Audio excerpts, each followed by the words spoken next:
The media often criticizes annuities, partly because they're complicated and sometimes confusing.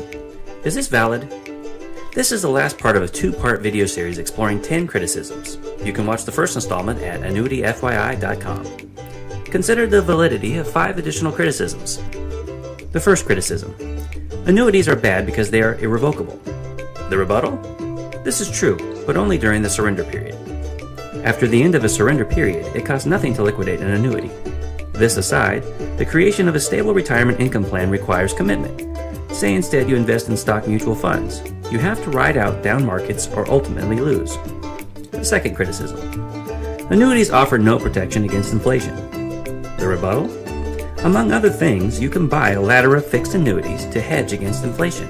Clients can, for example, buy a ladder of fixed annuities expiring in 3, 5, and 7 years. This is a way to buy annuities that mature at different points in the future, allowing them to reinvest the principal in higher yielding annuities should inflation and interest rates rise. In addition, people can buy some annuities with COLAs, cost of living adjustments, or they can buy variable annuities. These invest directly in the stock market, which over time has always beaten inflation.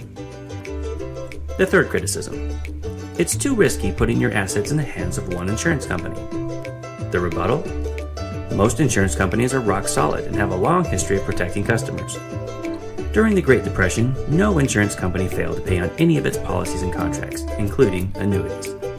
Far fewer insurance companies than banks failed.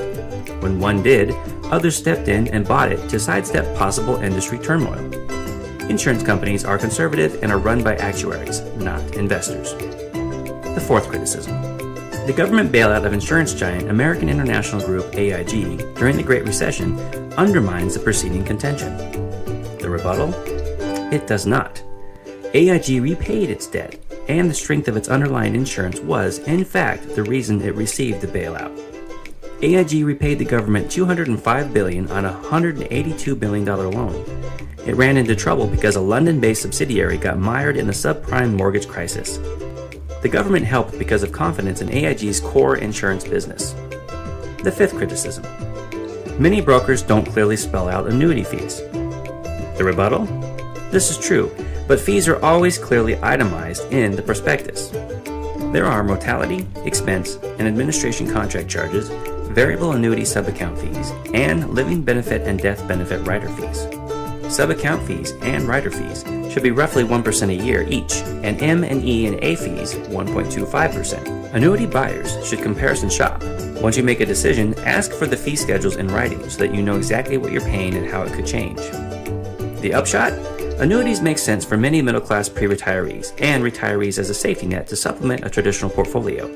Higher fees pay for superior benefits. Annuity investments should not exceed 50% of total investments, however, because they are relatively illiquid. For more information about annuities and whether or not they are right for you, contact Annuity FYI at 866-223-2121 or visit us on the web at annuityfyi.com.